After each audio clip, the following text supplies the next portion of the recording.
Okay, I showed you how I did my rod belt. Now my old structural tools, take an old 12-inch regular crescent wrench, just 12-inch wrench. Now the basic spud wrench I carried was a 3/4 and a 7/8. That's the two size spud wrenches I carried. This 12-inch crescent wrench, I open up and take a 3/4 bolt. It won't take a 7/8. So you either had to carry a bigger wrench, more weight, or you had to figure out a way to handle this rascal where you could carry one wrench. The smart way to do it is take a crescent wrench, a screwdriver, go right here in that little hole, glasses first, go right here at little set screw, right there, little set screw, and you unscrew it. You take it out. All right. Pull the pin. The worm gear comes out. Slide out the jaw. Now look, here's the trick. See these little notches? Right there? You take your crescent wrench and cut a new notch right there. Right on the end of it. A new notch. Right there. Very simple to do. Very simple to do. All you had to do was get a good anchor somewhere and get that rascal where it wouldn't move.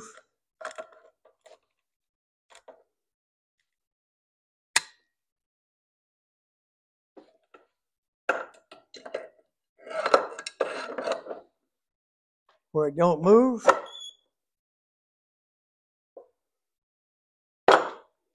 Start off with your big boy, never mind, wrong blades.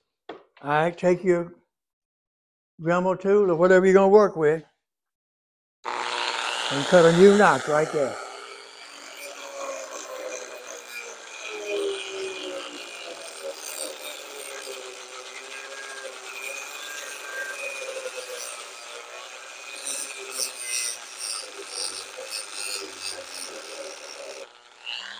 Now, takes too long with that. I had to set the big grinder up.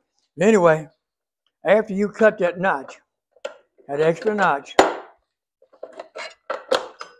see, I started it, but it's too small.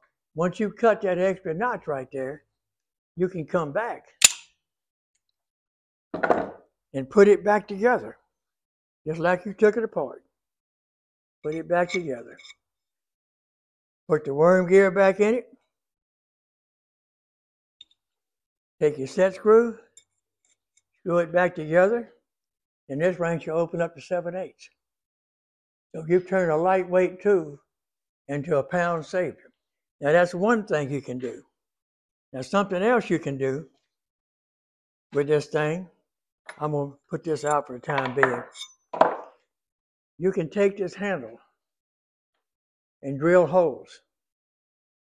Take your little 3/4 drill bit, whatever, and drill holes. And you come back and cut in between them. Cut an inch, cut. It's not for weight. First thing you're going to say, that's not enough weight to make any difference on that wrench. Not that. It's to tell them it's my wrench. You won't see another one customized like that. And that way, instead of carrying a 12, 14, 16-inch crescent wrench, it weighs a lot more than 12.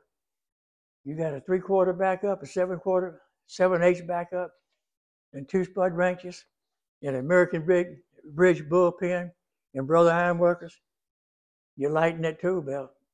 And like I said the other day, you see these guys coming out with double bolt bags and 5-pound hammers and sleeper bars and chrome tools, and you don't need it. When you climbing that iron, there's very few drift pins or bull pins you can't drive with a 4-pound hammer. And I'm going to tell you another secret. In my boat bag, when you're driving them drift pins and them big beams, they send it up in 5-gallon buckets. In my boat bag, is a can of cup grease. Hey, I didn't weigh but 175, 80 pounds. I'm working with guys way over 200, swinging 8-pound sledgehammers. Dip that drift pin in that grease bucket, put it in the hole, take that 4-pound hammer and drive it. I've had them big boys back up and say, how in the hell are you driving pin for pin with me with a 4-pound hammer? Baby, either work hard or work smarter. Structural steel, rod belt, customize your tools. Where your belt is lightweight and you got what you need, and you can stay with the big boys. Otherwise, you might wind up working yourself to death.